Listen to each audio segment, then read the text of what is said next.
Bienvenue dans Oser être vrai, votre podcast, celui qui vous aide à prendre votre vie de femme en main, à devenir la dame charismatique de vos rêves et à développer vos pouvoirs féminins ainsi que vos ambitions de vie dans un seul et unique but, celui pour vous d'enfin oser être vrai et vivre sans regret, une vie saine de corps et d'esprit. Pour toute question, n'hésitez pas à me les poser en commentaire. Si jamais vous voulez échanger, bienvenue sur Instagram. Et pour toute demande d'accompagnement, rendez-vous sur www.reigne-cabinet.fr. Vous retrouverez également le lien en description.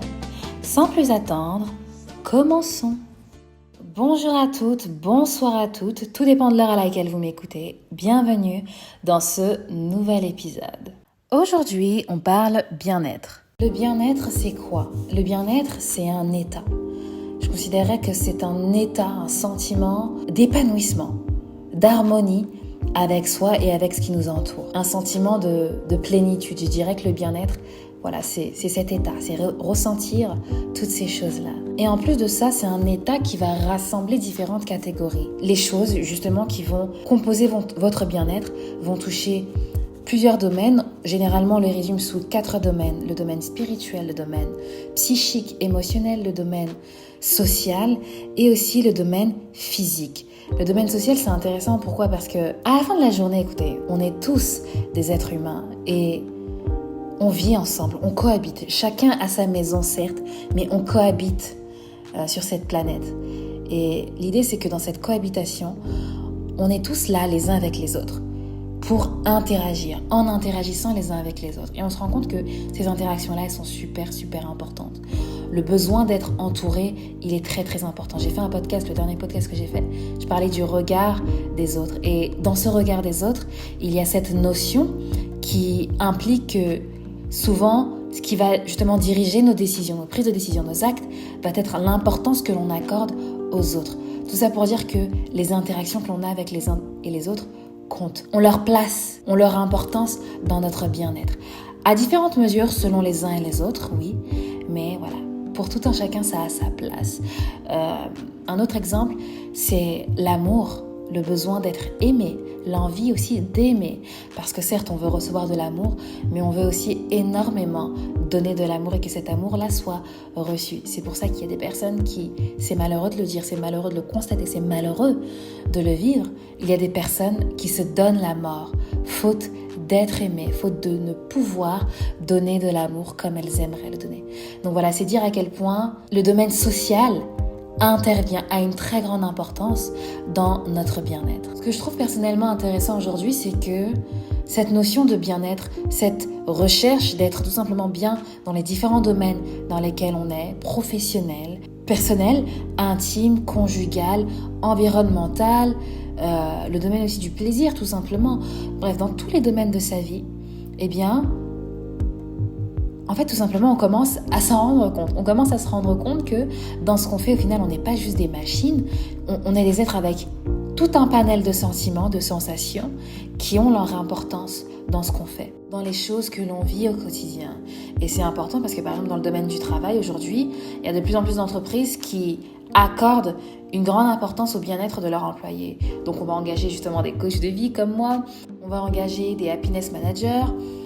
Il va y avoir tout un tas d'actions qui vont être mises en place pour favoriser le bien-être des employés, pour favoriser l'harmonie, pour qu'au final, par le fait d'être bien dans leur environnement de travail, et bien tout simplement, chacun puisse fournir un travail qui soit qualitatif. Et au final, je pense que la finalité du bien-être, c'est ça, c'est être en harmonie avec soi, être dans cet état de bien, de bonté, de paix intérieure pour pouvoir donner le meilleur de soi aux autres, donner le meilleur de soi dans ce que l'on fait et tout simplement être présente et être bénéfiquement présente. Donc, je disais un peu plus tôt que le bien-être est regroupé sous différentes catégories. Généralement, on ne divise ce bien-être que sous 4 catégories, donc physique, spirituel, émotionnel, qui ne forment qu'une catégorie. La 3e catégorie va être la catégorie spirituelle et la 4e catégorie va être la catégorie sociale. Dans ces différentes catégories-là, ça va être à vous de décider on va dire, quel est le pourcentage de chacun de ces domaines dans votre bien-être global. Pour certains, ça va être, je sais pas moi, du 20, 20, 25, 35. Pour d'autres, ça va être du 4 x 25. Donc voilà, chacun détermine qu'est-ce qui contribue tout simplement à son bien-être. Et malgré ça, il y a quand même un problème qui persiste. C'est que malgré le fait qu'on se rende compte de plus en plus que le bien-être a son importance dans le quotidien que l'on mène, assez souvent, on ne sait pas comment faire justement pour atteindre cet état. En tout cas, on ne sait pas comment le faire pour soi. Et c'est le but de ce podcast. Le but, c'est de vous apporter quelques éléments, quelques clés, quelques idées, tout simplement, que vous allez pouvoir soit implémenter dans votre quotidien, tester une fois, ici et là, pour débloquer, si je puis dire, votre propre bien-être. En nommant les 4 formes de bien-être, physique, première forme, psychique ou émotionnel, deuxième forme, spirituelle, troisième forme, et sociale, quatrième forme. On peut également faire le corollaire. On peut faire la liaison avec les 4 termes suivants. Le corps, la pensée, le royaume intérieur et le monde extérieur. Donc physique pour le corps, la psyché et l'émotionnel pour la pensée, le spirituel pour le royaume intérieur, le monde intérieur, et le social pour le monde extérieur. Et en voyant les choses sous cet aspect-là, on se rend compte en fait que tout est lié et que tout ce qui participe à notre bien-être se trouve aussi bien à l'intérieur de nous qu'à l'extérieur de nous. Donc il y a des choses qu'il va falloir aller puiser à l'intérieur de soi, et il y a également des choses qu'il va falloir aller chercher à l'extérieur de soi. Et dans tout ça, en fait, la question, on va dire, qui reste, la question conclusion, c'est tout simplement, qu'est-ce que je veux de ma vie? Qu'est-ce que je veux de mes jours, de mes journées, du reste de mes jours? Qu'est-ce que je veux faire? Qu'est-ce que je veux être dans ma vie? Tout ça nous ramène à ça, tout simplement. Dans ces différentes formes du bien-être, il va y avoir des formes qui vont être tournées vers l'extérieur et qui vont vous aider en vivant des choses extérieures à savoir, ok, dans ce que j'ai vécu, il y a ça que j'ai apprécié, que je n'ai pas apprécié, que j'aimerais retrouver. Et donc, je veux retrouver telle chose dans ma vie. Ce sont les choses qui participent à mon bien-être. Tout comme en vous tournant vers votre spiritualité, vers votre esprit, vous allez vous rendre compte, en fait, votre esprit va tout simplement traiter les choses. Votre esprit va traiter les choses. Et vous allez être dans un cercle vertueux dans lequel vous allez vivre des choses extérieures qui vont être traitées par votre esprit. Et vous allez pouvoir, en les internalisant ou en les rejetant, tout simplement en les digérant, parce que lorsque vous digérez d'un point de vue anatomique, vous éjectez certaines choses tout comme vous en absorbez d'autres. Donc vous allez pouvoir digérer ces choses en gardant ce qui est bon pour vous et en éliminant le superflu, en éliminant ce qui n'est pas pour vous. Donc vous allez vivre des choses que votre pensée va interpréter, que votre corps va vivre, va voir. Et à la fin, c'est votre esprit qui va vous indiquer si oui ou non ces choses-là sont pour vous. Et votre esprit va vous aider à faire mûrir toutes ces choses-là en vous. Vous allez progressivement commencer à voir toutes les choses qui participent véritablement à votre bien-être, à votre harmonie. Ce fameux bien-être, cet état d'épanouissement, d'accomplissement que vous allez pouvoir cultiver au quotidien, il est important. Vraiment, c'est quelque chose de très important parce que c'est ce qui vous permet d'être aussi bien dans les relations que vous avez, comme je disais un peu plus tôt. Et cet état de bien-être, même si en apparence, on ne dirait pas, vous allez véritablement le vivre, le retrouver dans les moments de silence. Dans les moments de silence où, oui, vous n'allez pas parler, où ça va être le calme autour de vous, mais aussi dans les moments où dans votre vie, vous allez vivre des coups durs. Alors, vous pouvez vivre des coups durs en étant financièrement dans le caca, tout comme vous pouvez vivre des coups durs en étant certes dans une abondance financière, mais en vivant des coups durs dans d'autres dimensions, dans d'autres aspects de votre vie. Et c'est dans ces moments difficiles que vous allez vous rendre compte tout simplement de ce qui est important à vos yeux. Et peu importe ce que les gens en disent, peu importe ce que les pensées courantes, peu importe ce que les pensées communes en disent, c'est dans ces moments-là que vous allez vous rendre compte de ce qui, pour vous, a une véritable importance. Et donc, il faut se rendre compte que la vie, la valeur des choses se distingue également dans le silence. La vie nous parle en silence. La vie nous instruit dans les moments de calme, de silence. Et dans ces moments-là, il faut avoir suffisamment de conscience pour tout simplement remarquer ces appels. Alors au final, comment réharmoniser votre vie? Comment atteindre justement cet état de bien-être et pas des moindres, un bien-être féminin qui soit vrai, qui soit vôtre et qui participe véritablement de ce fait à votre croissance personnelle. Désencombrement et minimalisme. Le bien-être, c'est quelque chose que l'on crée aussi. Oui, c'est quelque chose que l'on crée. Donc, lorsqu'autour de soi, les choses sont dérangées, à un moment donné dans votre esprit, les choses s'entremêlent. Et donc, il va falloir trouver cet équilibre entre l'ordre et le désordre sain. Faire en sorte que dans votre environnement, chez vous, principalement chez vous, là où vous vous reposez, là où vous passez le plus clair de votre temps peut-être libre, là où vous n'êtes pas lorsque vous n'êtes pas sur votre lieu de travail. Pour d'autres personnes, c'est votre lieu de travail. Donc, raison de plus. Il va falloir faire en sorte que cet environnement-là soit propice à une bonne culture de votre esprit, un bel entretien, un bon entretien de votre esprit pour que tout simplement il puisse grandir, s'épanouir, tout simplement dans le bien, dans la bonté, dans un environnement qui soit sain, qui soit propre, qui soit tout simplement véritablement propice à une croissance saine.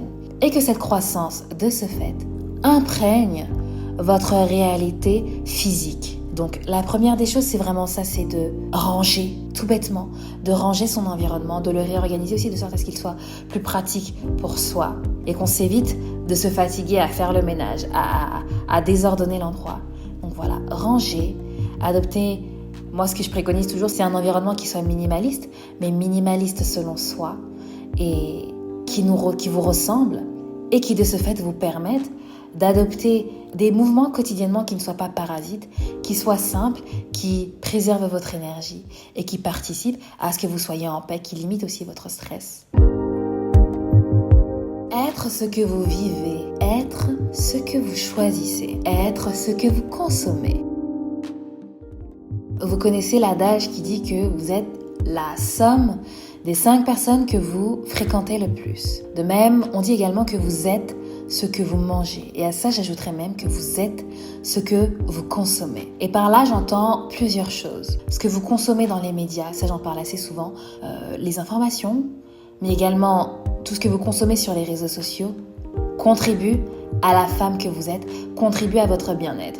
Il va falloir faire attention justement à ces choses-là. Mais également, ce que vous regardez. Parce que, et là, je vais parler d'une chose dont peut-être certaines personnes ne sont pas forcément sensibles, mais qui est néanmoins vrai. C'est que tout ce que l'on voit, les musiques, les chansons, les paroles répétitives, tout cela, ce sont prenez-le un peu parfois comme des sorts, comme des sorts, comme des souhaits pour soi, pour les personnes qui vous entourent, selon l'intention que vous y mettez derrière. Donc tout simplement, lorsque parfois pour certaines choses, avec la disposition du cœur et la disposition d'esprit que vous avez quand vous vivez ces choses-là peuvent très facilement se transformer en votre réalité. Donc typiquement ce qui se passe, je vous donne un exemple très simple. Vous sortez d'une rupture amoureuse, qu'est-ce que vous faites? Vous écoutez toute une playlist dédiée aux peines de cœur. Qu'est-ce qui se passe? Ces playlists-là, toutes ces paroles, toutes ces chansons vont avoir un effet sur ce que vous ressentez déjà. Quel effet est-ce qu'ils vont avoir sur vos émotions? Bien évidemment, ça ne va pas aller en s'arrangeant. Donc c'est dire que toutes ces choses que vous consommez, écoutez, participent à la femme que vous êtes, participent à la femme que vous êtes et que vous construisez aussi jour après jour pour le futur que vous souhaitez. Donc il va falloir faire attention à ce que vous vivez, aux choses que vous autorisez à entrer dans votre vie. Choisissez intelligemment, choisissez avec sagesse Et toutes ces choses-là participent à votre bien-être psychique, spirituel, mais aussi à votre bien-être physique, parce que toutes ces choses sont liées. Donc, vous êtes ce que vous consommez, vous êtes ce que vous mangez. Faites aussi attention à ce que vous autorisez, comme je le dis toujours, à entrer dans votre corps.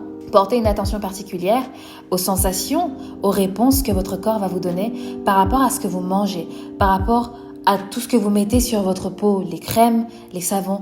Faites attention à toutes ces choses-là et ne laissez pas un quotidien un peu trop ardent vous faire vous oublier et donc oublier vos sensations, qu'elles soient physiques, mais également psychiques, également sensorielles, également spirituelles.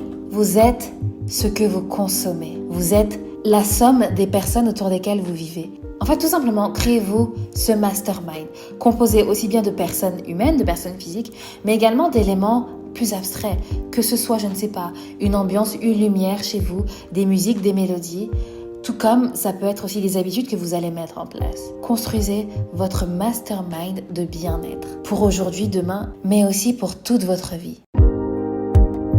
Ressentez votre corps, vivez dans votre temple. Alors ça rejoint quelque peu ce que je disais un peu plus tôt, mais sous un aspect différent. Là où je veux véritablement attirer votre attention, c'est sur une chose simple, c'est que en tant que femme, je pense beaucoup plus que les hommes, on grandit avec des complexes. On mûrit dans notre corps avec des complexes. On passe d'un corps juvénile, on va dire tout plat, de part et d'autre, peut-être avec des rondeurs si on est plus ou moins rond, à un corps de femme avec une poitrine, avec une certaine taille, avec des hanches, avec des fesses, avec des cuisses, avec un grain de peau qui va changer, avec une pilosité qui va se développer, avec tout un tas de choses qui vont naître. Et dans cette croissance-là, il y a des complexes.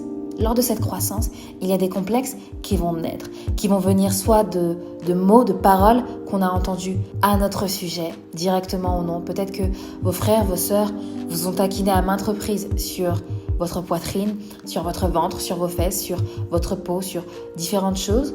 Peut-être que vous avez vu vos parents, votre mère, une figure féminine dans votre entourage, avoir un complexe sur un certain aspect de son corps. Peut-être aussi que vous avez tout simplement vécu dans un environnement qui attendait de vous certaines choses. Et donc, toutes ces choses font que vous avez peut-être grandi avec des complexes qui aujourd'hui vous menacent encore, des complexes au niveau de votre corps. Sauf qu'il y a une chose dont il faut se rendre compte, c'est que à la fin de la journée, je suis la seule personne qui vit dans mon corps.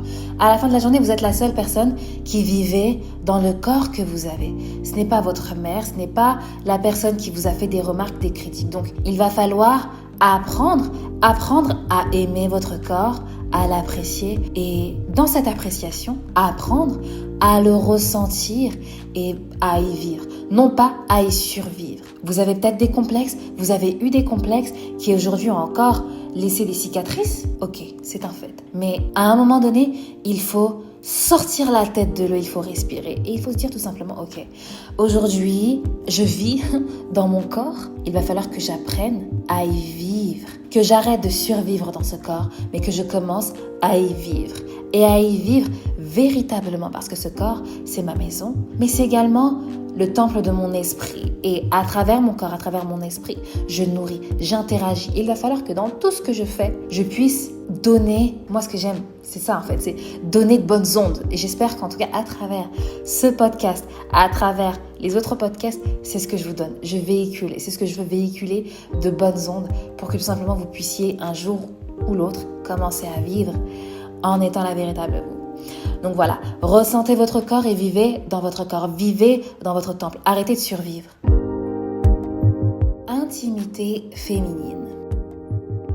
Alors, intimité féminine, qu'est-ce que j'entends par là ? J'aimerais parler de tout ce qui va concerner votre cycle menstruel, votre cycle féminin. Pourquoi ? Parce que c'est un outil, si je peux parler en ces termes, très puissant et pourtant négligé. Négligé comment ? À travers les différentes méthodes de contraception qu'on utilise. Ce qui se passe avec ces choses-là, c'est que ça tait certaines de vos conditions physiques naturelles, mais en taisant cette condition de femme, ces conditions naturelles, ça tait également d'autres choses un peu plus abstraites que vous ne ressentez pas, tout comme votre intuition, votre connaissance de vous aussi qui est négligée. On va prendre les choses dans le sens. Lorsque vous êtes à l'écoute de votre corps, à l'écoute de votre cycle. Ce qui se passe, c'est que oui, vous connaissez votre corps, donc vous savez votre période d'ovulation, vous connaissez votre période d'ovulation, vous connaissez vos périodes de fertilité, vos périodes où vous pouvez vous lâcher complètement, ça, vous le savez. Vous connaissez toutes ces choses-là. Et quel effet ça a sur vous? Ça a tout simplement l'effet de décupler votre confiance en vous, votre confort dans votre corps, votre amour de vous, mais également vis-à-vis de votre mari, vis-à-vis de votre partenaire.